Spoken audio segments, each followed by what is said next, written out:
All right, everybody, let's talk about diabetes.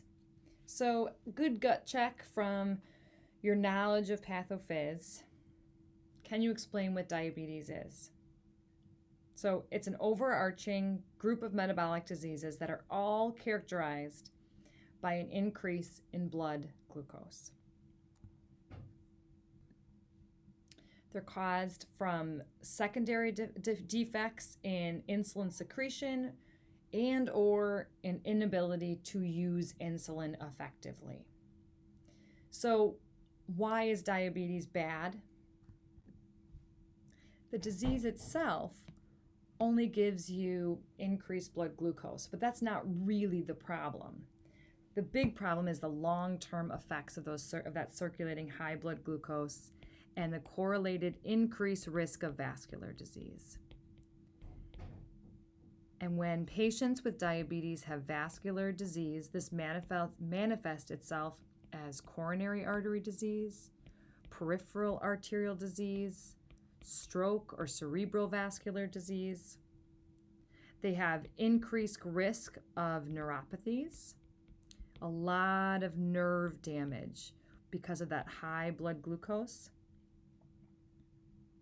If you put these two together, the vascular disease and the neuropathies, it gives you an increased risk of injury plus poor wound healing.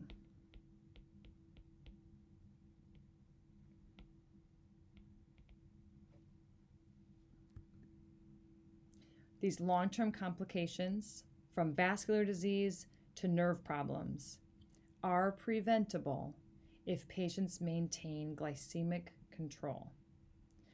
They can use pharmaceuticals, diet, exercise, lifestyle changes to control blood glucose.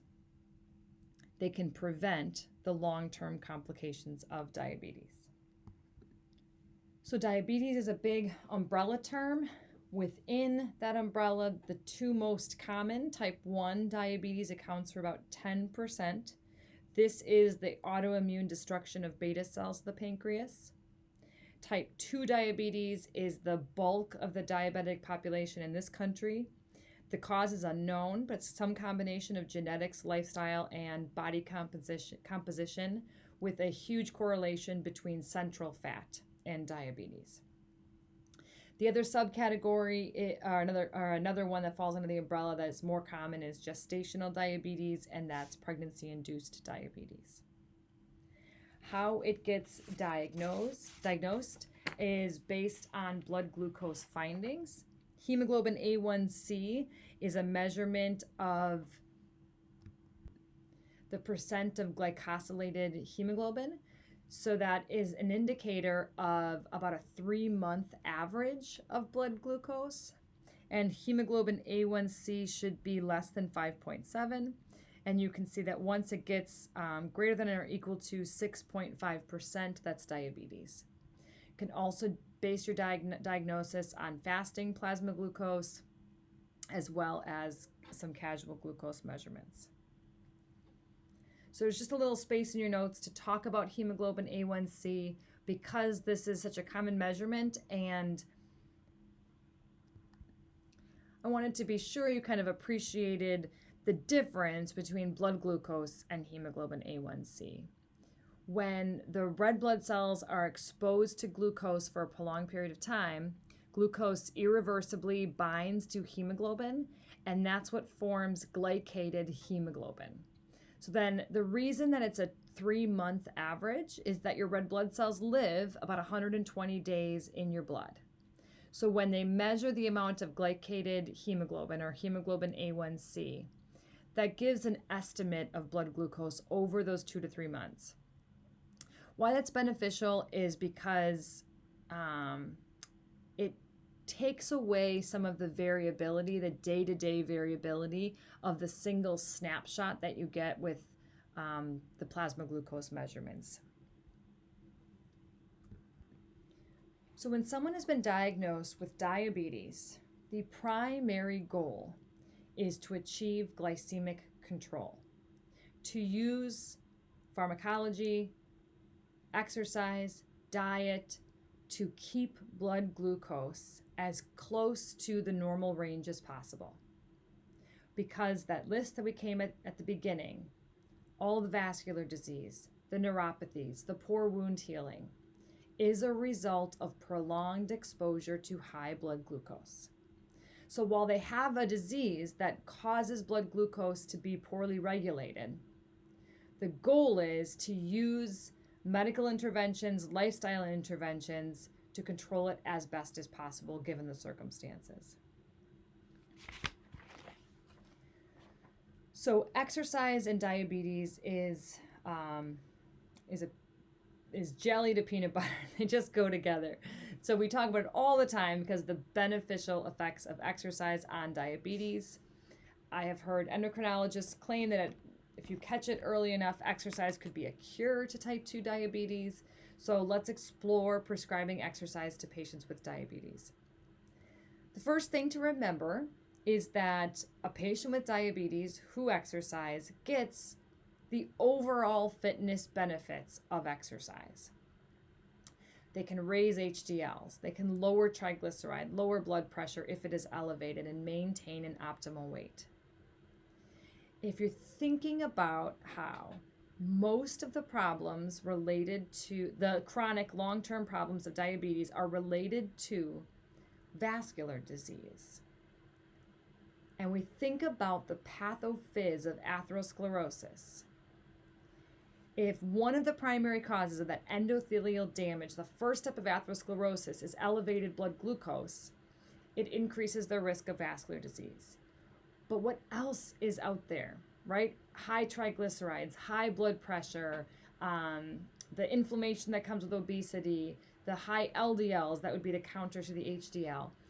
Those all also increase the risk of atherosclerosis. So where glycemic control is of utmost importance for diabetes, if you can get rid of or lower some of the other risk factors, that can go a long way to help slow the progression of atherosclerosis. So this is one of those examples where, the cure gives you so much more than just one thing.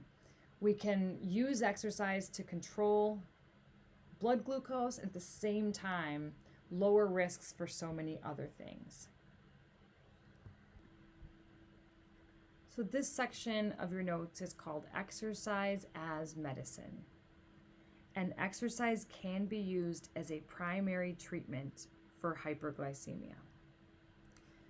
The best outcomes would be a combination of diet and exercise to truly control hyperglycemia.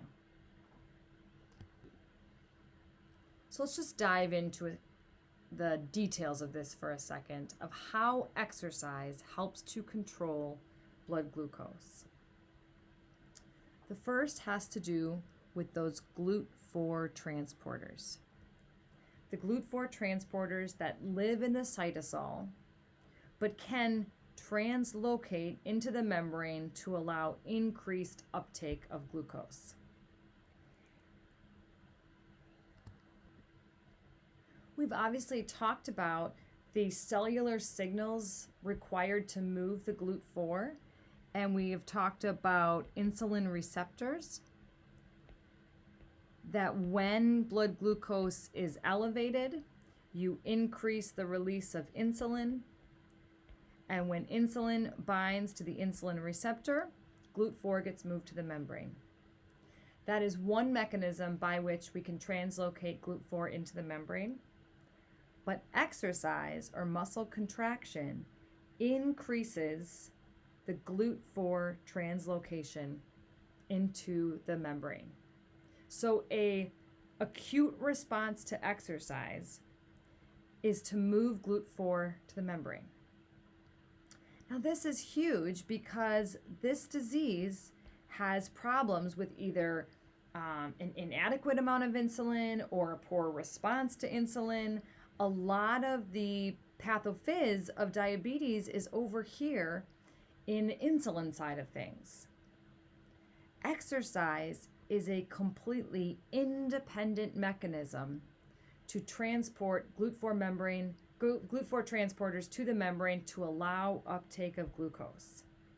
And what you will see after an acute bout of exercise, that up to 2 hours after exercise, there is still an increase in glucose uptake that is completely insulin independent.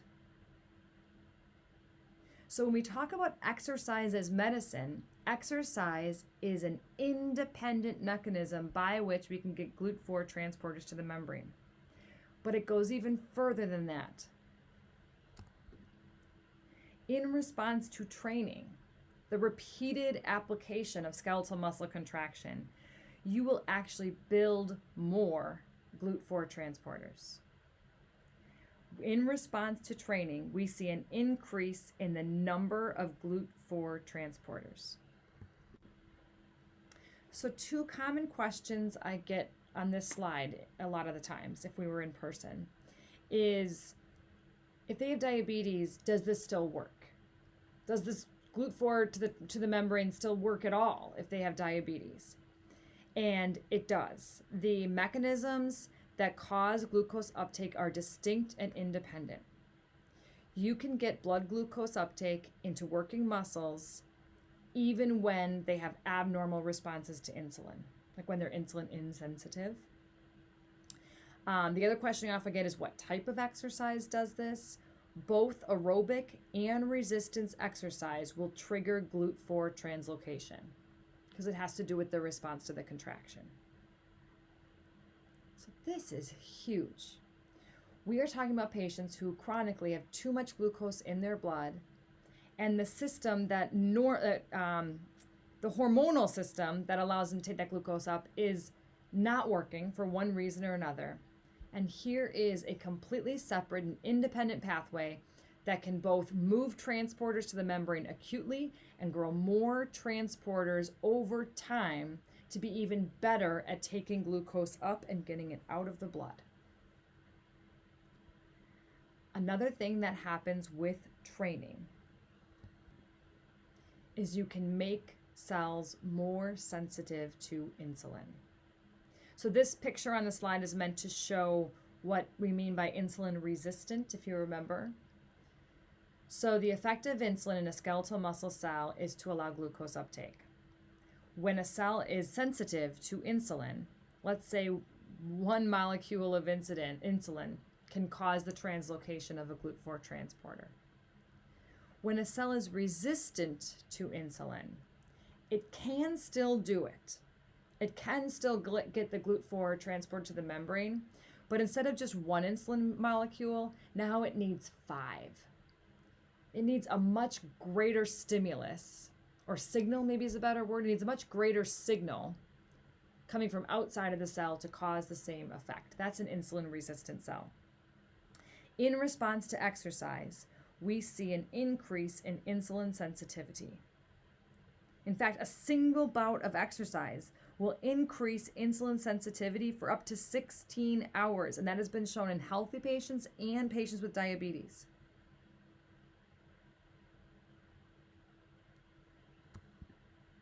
So exercise can transform a cell that needs 5 molecules of insulin and get it to respond to less insulin.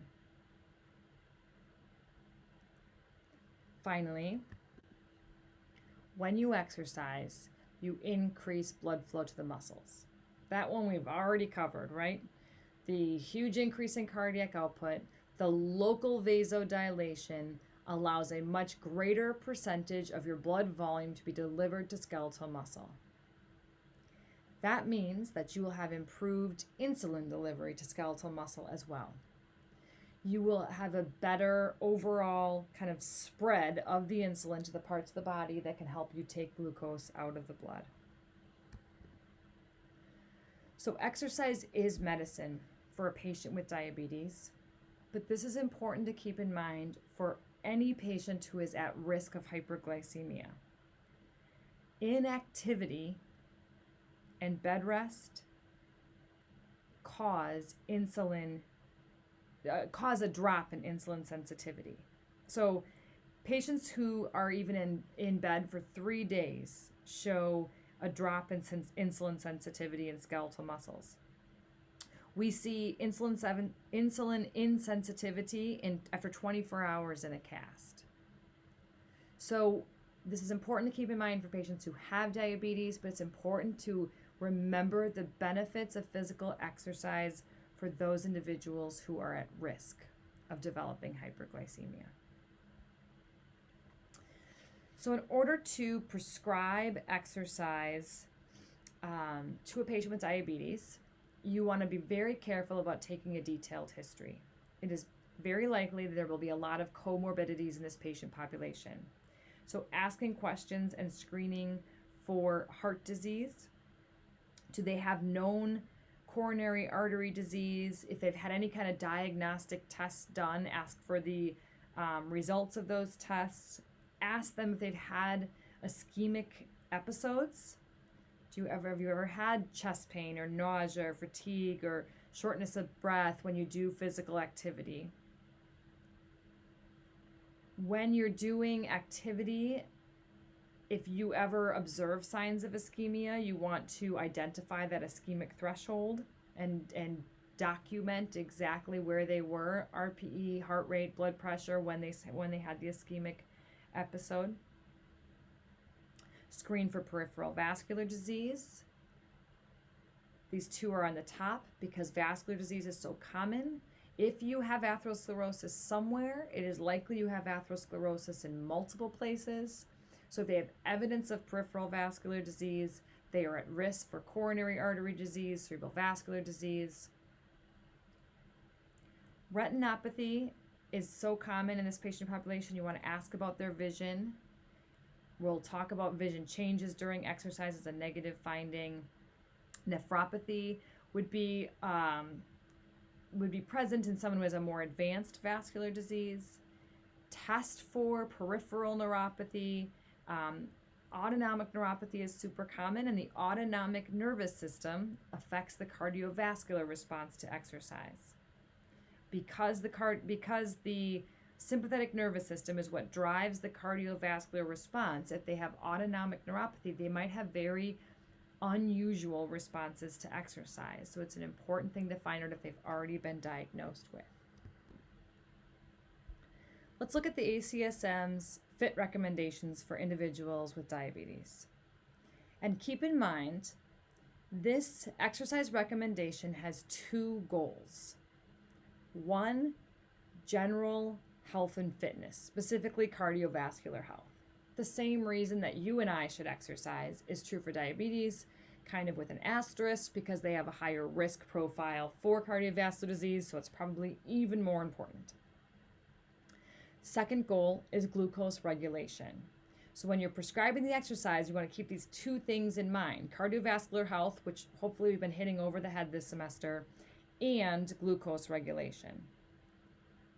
So if you're looking at aerobic versus resistance and asking which one is better for glucose regulation, the simplest answer to that is the one they will actually do is the best choice. You get the glycemic benefit with both. Okay, so the glucose regulation piece, whether it's aerobic or resistance, you get it with both. So if there's one of those two that they really would rather be doing, that's the better exercise.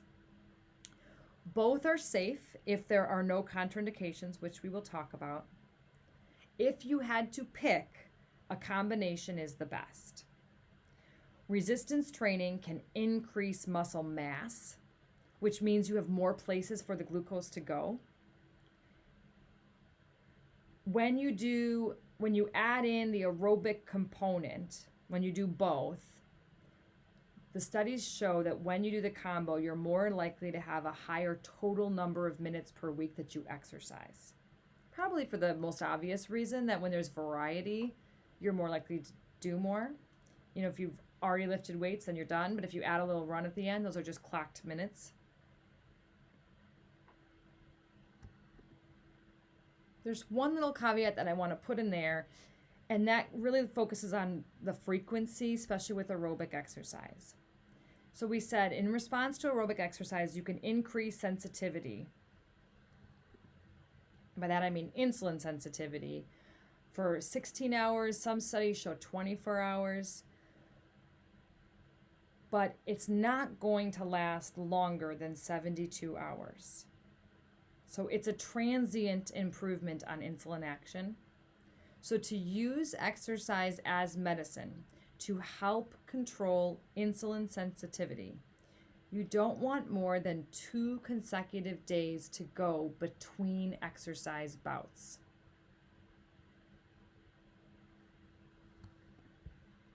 The last thing I would say on this row is flexibility is great and a beneficial component to our exercise health. But flexibility should not replace the other activities. It does not offer the same health benefits. So if you are prescribing exercise and somebody would like the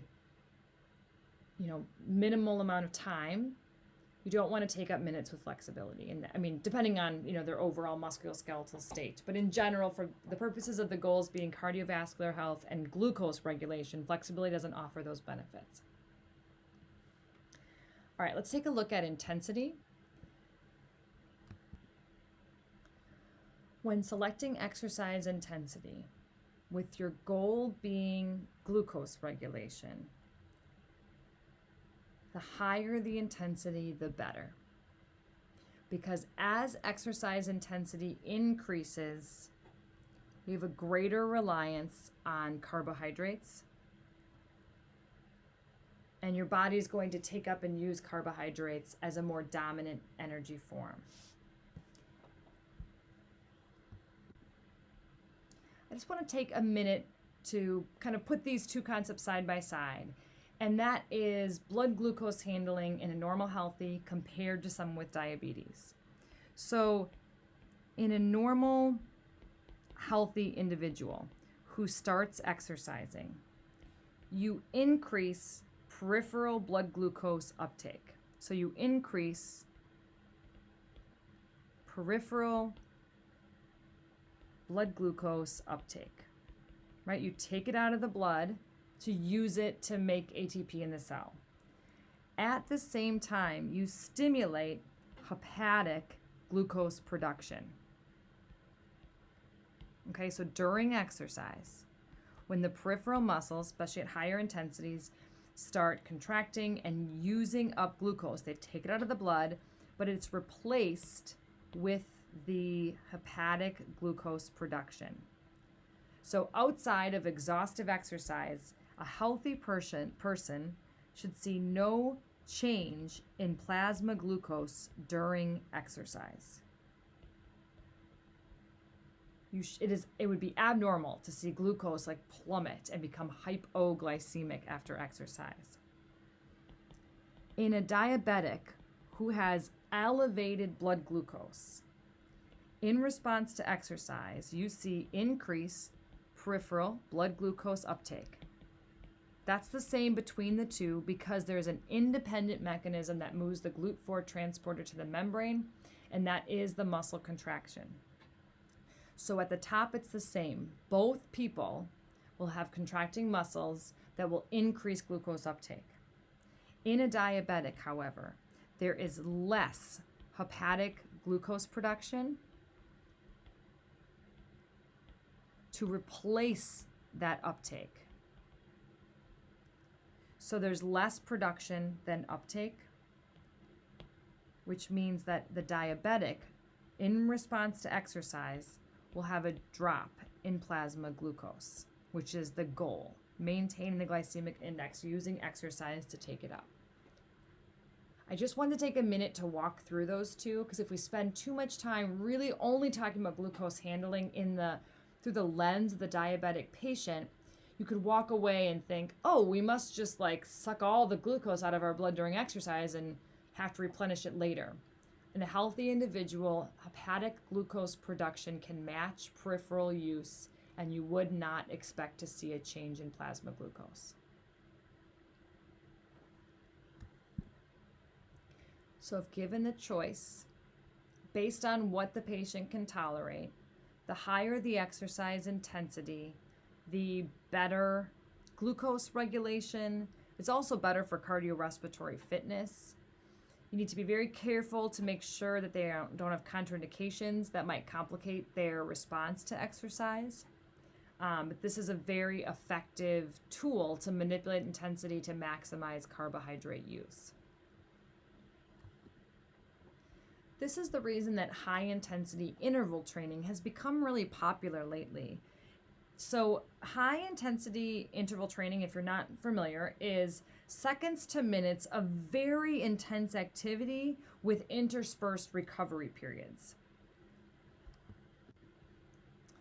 This can be really beneficial in patient populations that might not tolerate higher intensities for long periods of time, but you can get the vigorous intensity in because of the short little bursts of activity. So HIIT training, or high intensity interval training, is this great mode to deliver these higher intensities because you can easily modify it to all fitness levels. You can alter the intensity part of the high intensity. You can use it basically with any exercise mode.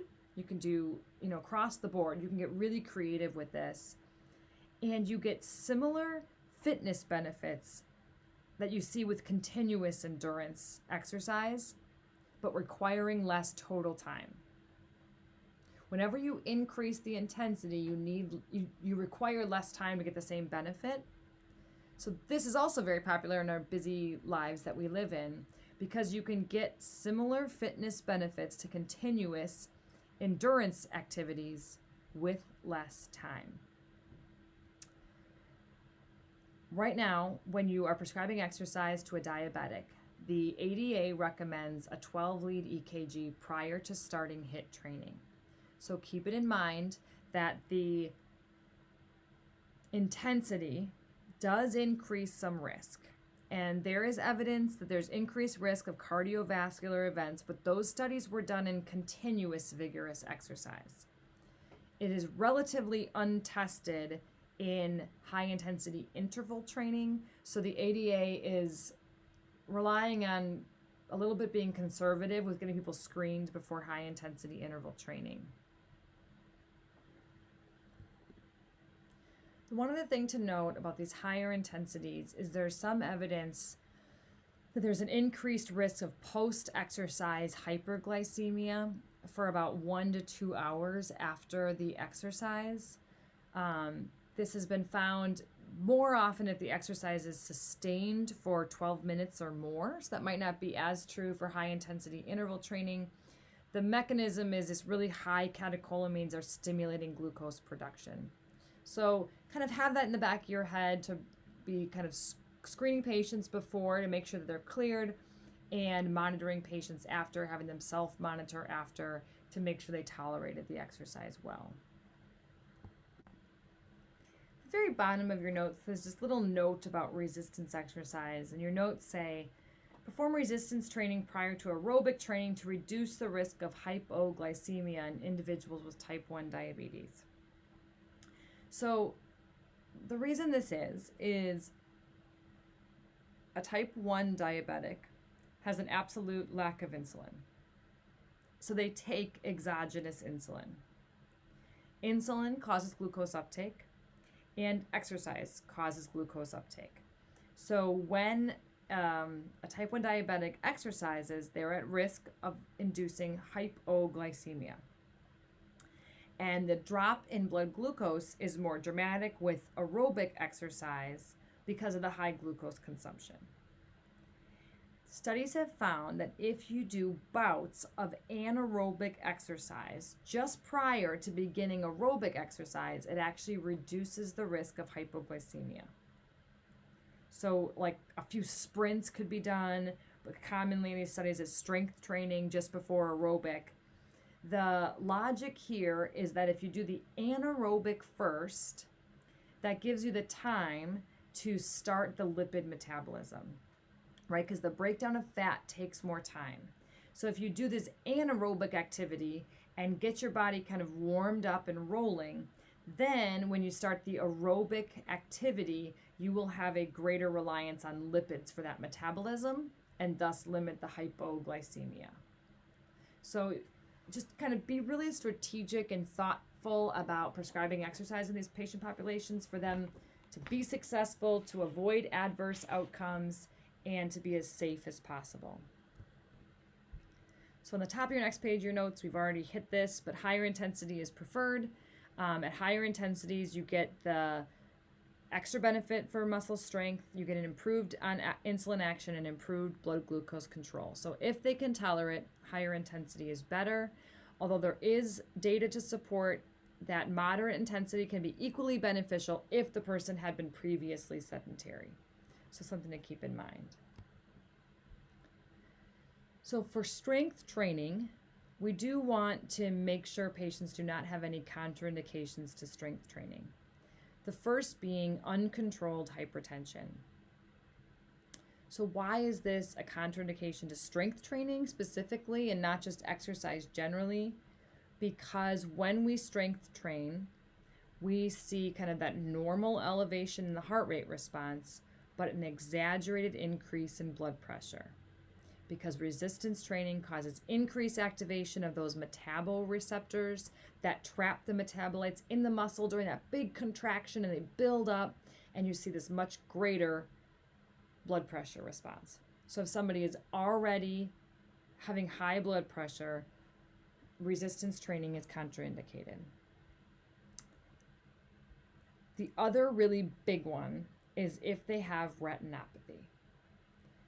If they have retinopathy and they go through exercise, they risk vitreous hemorrhage, which is leakage of blood into the area in and around the vitreous humor of the eye, basically the clear gel between the lens and the retina.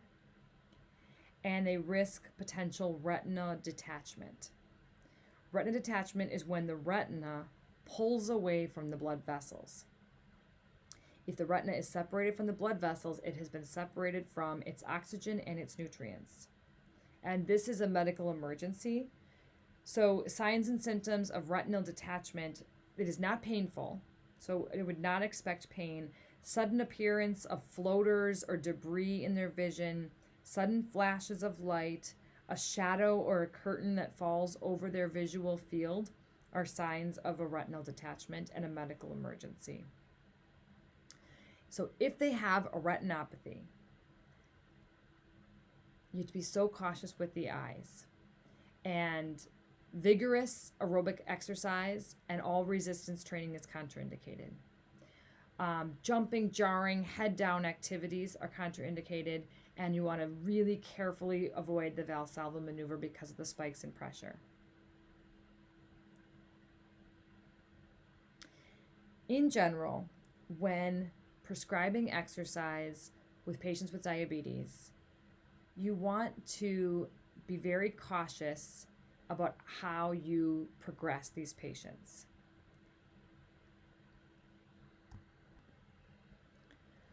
So some things to consider: being very cautious about injury prevention.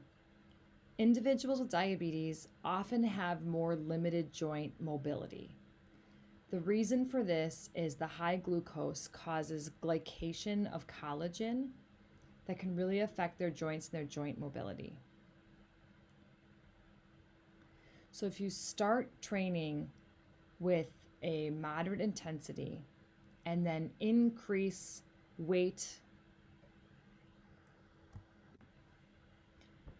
only once they have been kind of consistently exceeding the target number of repetitions that you've given them. So I hopefully was trying to kind of give you a you-rah-rah on overload and progression for all these other patients. This is a patient population that you want to be a little more conservative in the progression and really have them be successful in what you're giving them before you add on. So progress with caution, be very aware of body positioning and forms, that they're safe and they're not compensating for a poor mobility joint somewhere else in the kinetic chain that can be causing injuries. You know, see the whole body, see the whole kinetic chain, and just make sure that they are doing the exercise the way they're prescribed and being safe. All right, some special considerations for the patient with diabetes. Number one, the big thing is the diabetic foot. Impaired sensation in the distal extremities is incredibly common. Remember from pathophys, the foot ulcer triad is impaired sensation or neuropathy, foot deformity, and then a minor foot trauma.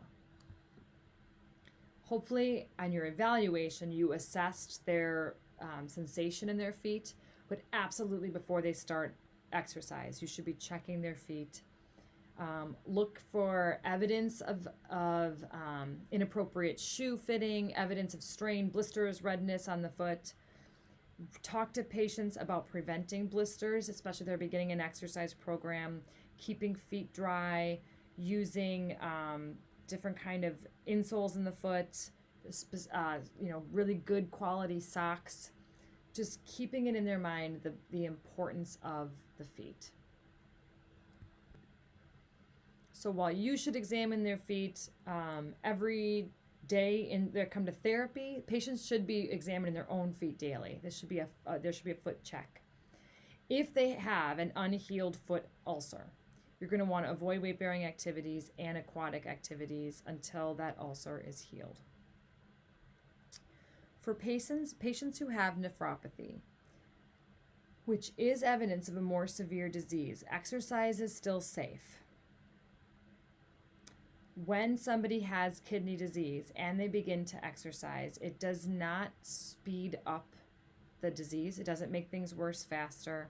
There is evidence that you can improve physical function and quality of life when they have kidney disease. So in general, you should encourage activity. There was kind of an older generational thought of like rest is best at this point, but it has been shown to be safe, and the benefits of overall quality of life exceed any risks that might come from the exercise itself. Okay, let's see, what time are we on here? Oh, we're doing pretty good. So let's talk about acutely what can happen when you exercise and you have diabetes. So as it says in your notes, exercise-induced changes in blood glucose. So the first line in your notes, it says hyperglycemia and hypoglycemia are both possible. Not at the same time, obviously, but as a negative effect of exercise. And why is that? Why can this be true? Why can exercise cause both? Because exercise has a hormonal response. There are hormones that get released when you exercise that play a role in blood glucose handling. So when we talked about the mechanisms by which we can get enough glucose into the blood, or how we maintain blood glucose during exercise, we talked about mobilization of glucose from liver glycogen stores. But I kind of left you hanging on how the liver is made aware that glucose needs to be replaced. We talked about how you can mobilize free fatty acids, and that spares glucose. We kind of already mentioned this one a little bit, but what triggers lipolysis? What is the signal to your fat far, far away from this contracting muscle that it should start getting released? How does the liver know to synthesize new glucose from amino acids and lactate and glycerol? Is there a way to block glucose entry into cells that aren't metabolically active so we can save it just for the skeletal muscle that's exercising?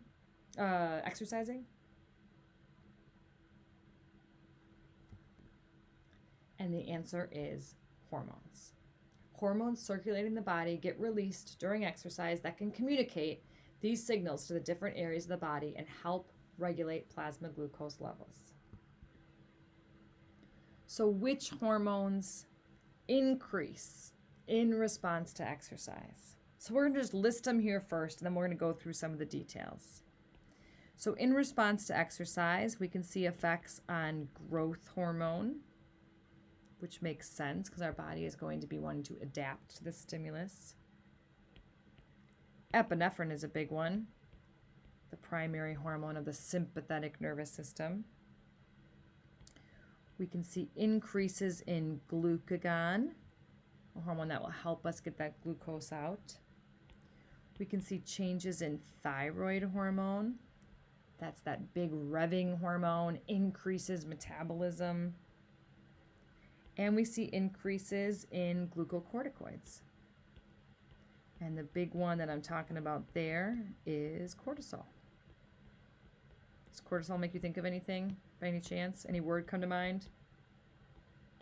Hopefully.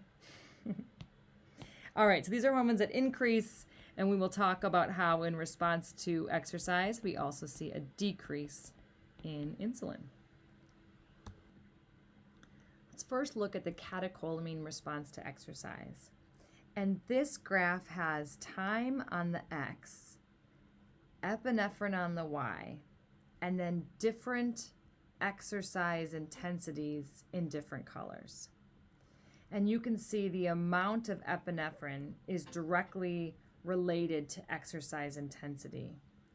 As the exercise becomes more intense, you get more and more epinephrine. So just remember what epinephrine does.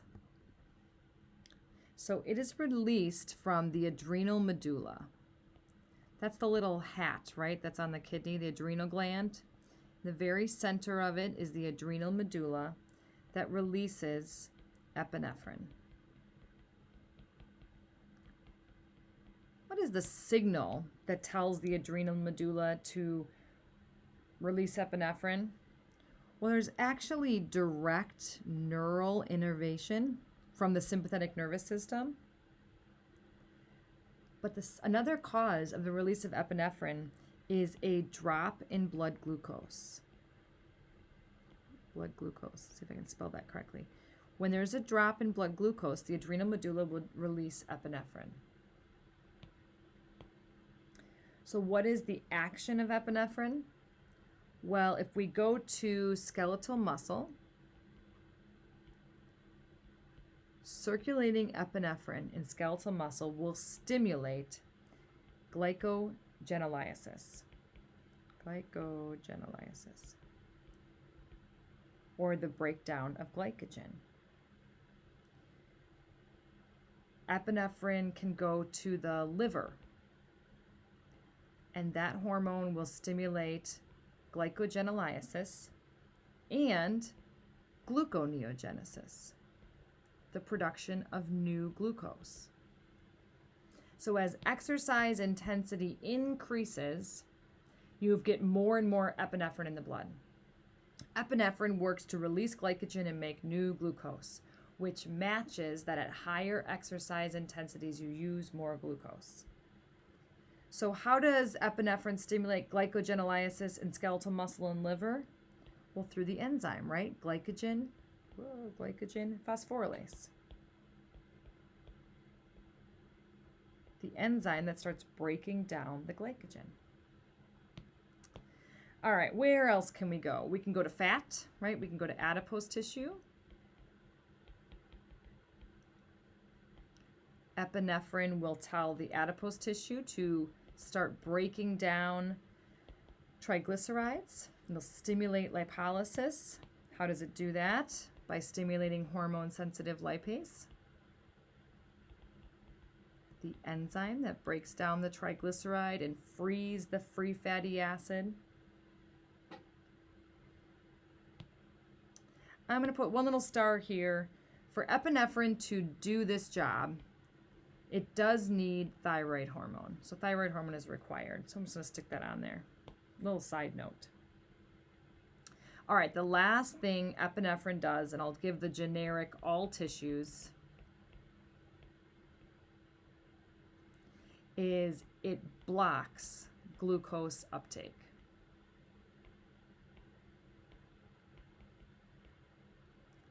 By blocking glucose uptake everywhere, the goal is there is enough glucose in the blood to keep fueling the high need of skeletal muscle.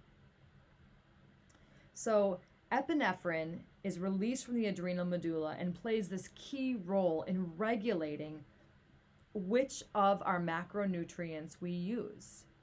So epinephrine's primary function in energy metabolism is glucose mobilization and glycogen breakdown. Allows the cells to have enough glucose. As a little aside, just the adrenal medulla also does release some amount of norepinephrine, but that is much more related to blood pressure regulation, where epinephrine has this dominant role in glucose metabolism. All right, so epinephrine has multiple roles in different systems, primarily working to create the availability of macronutrients to fuel the processes of the mechanical contractions necessary requiring the ATP in the cells of the body that are working during exercise, which we can see it will have a greater and greater role at higher exercise intensities because we will release more epinephrine with a greater sympathetic response because the adrenal medulla is directly innervated by the sympathetic nervous system. So cortisol is our big stress hormone, and it's also very important in glucose handling because cortisol goes to the liver and stimulates gluconeogenesis. So a powerful signal to get glucose into the blood. Cortisol goes to fat and stimulates lipolysis to get enough fat in the blood that we can have that as an energy source. It increases protein breakdown, so we have amino acids as an energy source. It blocks glucose entry just like epinephrine everywhere else so that we have it right where we need it. So we talked about cortisol a lot more in PathoPhys, and we talked about it in response to stress and when our body is healing, and we talked about the animal in the woods. It has to survive, so it has to get glucose in the blood and fat broken down, and it'll even break down skeletal muscle to keep you alive when you're healing. So this same hormone that is involved in our traumatic response and our stress, we can see playing a role in exercise. And the first line in your notes says there's this initial drop, and over the time of exercise, we see kind of a gradual increase in cortisol in the blood, although this is very dependent on intensity. So look at this second slide or chart here on a slide is looking at the percent change of cortisol as it relates to VO2 max. So here's 0% change, meaning cortisol is not affected at all. Basically, when you are below 60% of your VO2 max, we see exercise actually causing a reduction in cortisol release. So it doesn't play a huge role. Actually, it's suppressed at lower intensity exercises. Once you get greater than 60% of your VO2 max, that's when we really start to see the increased cortisol release. So it plays a big role in handling macronutrients. In exercise, it's really only playing a role at higher intensities. And the thought there is that when you get to higher intensities, your body is actually undergoing more of a stress. And this might even be more related to some of the tissue damage that's happening at this level of an exercise. So you're mobilizing substrates mainly because of the stress of the exercise rather than the kind of exercise generally speaking, because we actually see it suppressed at lower levels. Growth hormone has almost the exact same physiological response, except when it comes to proteins. Cortisol causes protein breakdown. Growth hormone causes protein synthesis. So they both stimulate gluconeogenesis. They both stimulate lipolysis. They both block glucose entry. But unlike cortisol, growth hormone, as growth suggests, is a building hormone, so it actually increases protein synthesis. So when you look at growth hormone as it relates to exercise, you do see a growth hormone response, especially an initial spike early on in the exercise performance. So with a short-term activity, you can get this sharp rise in growth hormone. But if you look at it related to exercise intensity, we see a much bigger growth hormone response when you get to the higher exercise intensities. In fact, the best stimulator of growth hormone that's been shown is high intensity interval training, which is really interesting because one of the I can't talk. One of the things that stimulate growth hormones release is lactate. So basically, to get this good growth hormone, if you can cross the lactate threshold, you'll get a better growth hormone response. So if that's your goal, I mean, that as PTs, we don't really have a growth hormone goal, but you will get a bigger growth hormone response at higher intensities. Well, lastly, let's talk about the little pancreas and the hormones it controls, glucagon and insulin. So at rest, the liver, is responsible for maintaining plasma glucose, and that's largely regulated by glucagon. As you increase exercise intensity, you see an increased glucagon response. Whereas when we exercise, we actually suppress insulin secretion. And again, this is in proportion to exercise intensity. There's kind of this interesting training effect in glucagon and insulin in that with training, we see less of a change in these hormones in response to exercise. It's almost like plasma glucose changes can be maintained with less of a change to insulin and glucagon as we train. So these hormonal effects may be more dramatic in the untrained than in the trained. So I'm going to end this video here, and we will pick back up talking about the actual response to exercise and these risks of hypo and hyperglycemia, and kind of tie those hormones back into the story. Have a good day, everybody.